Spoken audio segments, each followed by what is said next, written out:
Assalamualaikum warahmatullahi wabarakatuh. Nama saya adalah Muhammad Akmal Khalki dan NIM saya adalah 2018 1011 0311 063 dan asal kelas saya adalah kelas J. Apa yang kalian pikirkan ketika mendengar kata perusahaan? Mungkin kalian membayangkan ada gedung yang tinggi, banyak karyawan, dan ada bos. Dan pernahkah kalian membayangkan menjadi bos di suatu perusahaan?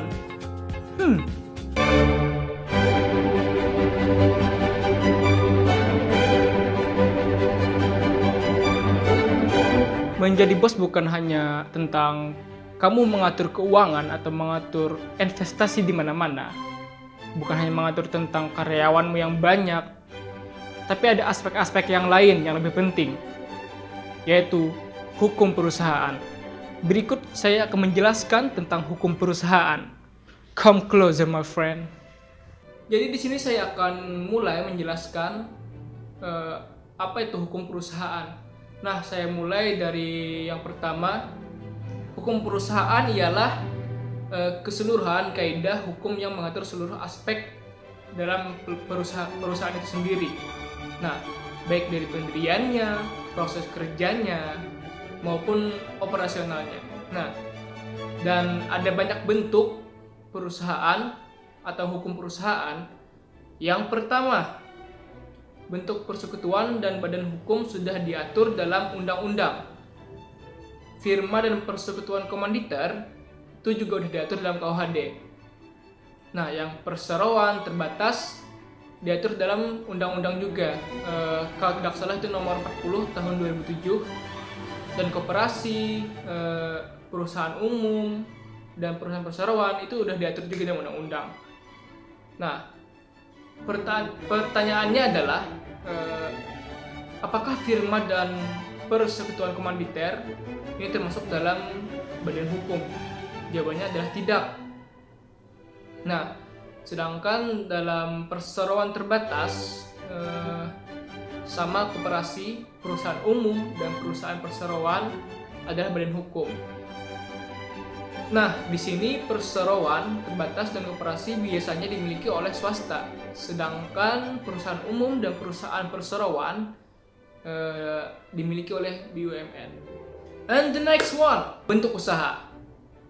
Sebuah organisasi usaha yang disebut bentuk dari perusahaan itu, yang mana organisasi itu emang dibentuk oleh perusahaan itu sendiri. Yang kedua, yang kedua ini jenis usaha, yang mana jenis usaha ini ada banyak berbagai jenis usahanya yang merajuk ke perekonomian yang meliputi bidang industri, perdagangan, jasa, dan keuangan. And next, macam-macam perusahaan. Yang pertama ada perusahaan perseorangan. Nah, di mana jenis perusahaan ini dimiliki dan dipimpin oleh perseorangan atau satu orang aja yang bertanggung jawab penuh pada semua apa yang ada di perusahaan. Yang kedua, ada perusahaan komanditer. Kalau yang sebelumnya kan ada cuma satu orang yang memimpin, sedangkan di perusahaan komanditer ini paling sedikit yang memimpin ada 2 orang.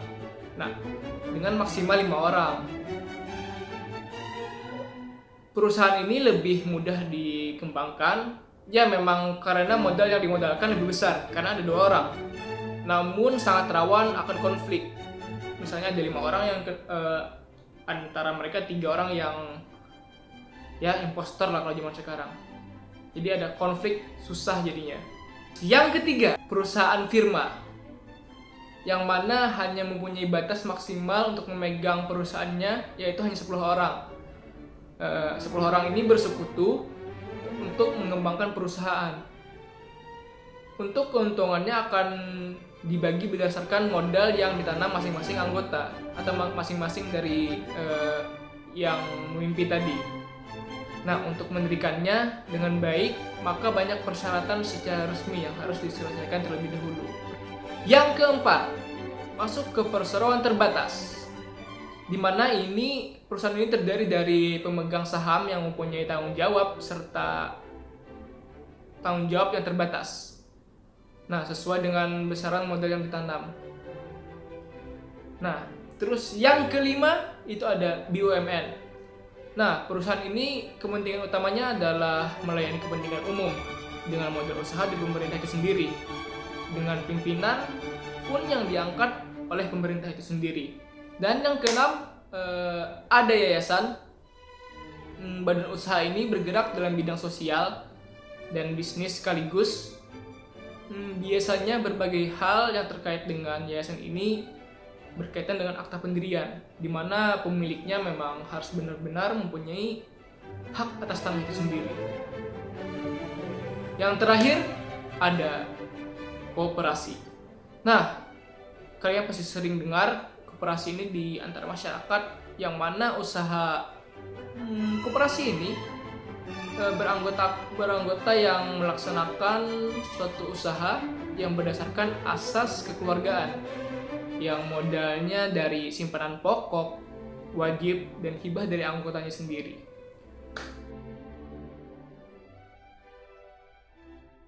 Alright, itu dia penjelasan saya tentang hukum perusahaan. Dan pada dasarnya, perusahaan yang tanpa ada hukum itu sama saja gedung yang tanpa ada isi apapun, hampa. Saya Akmal Khalqi, and stay classy.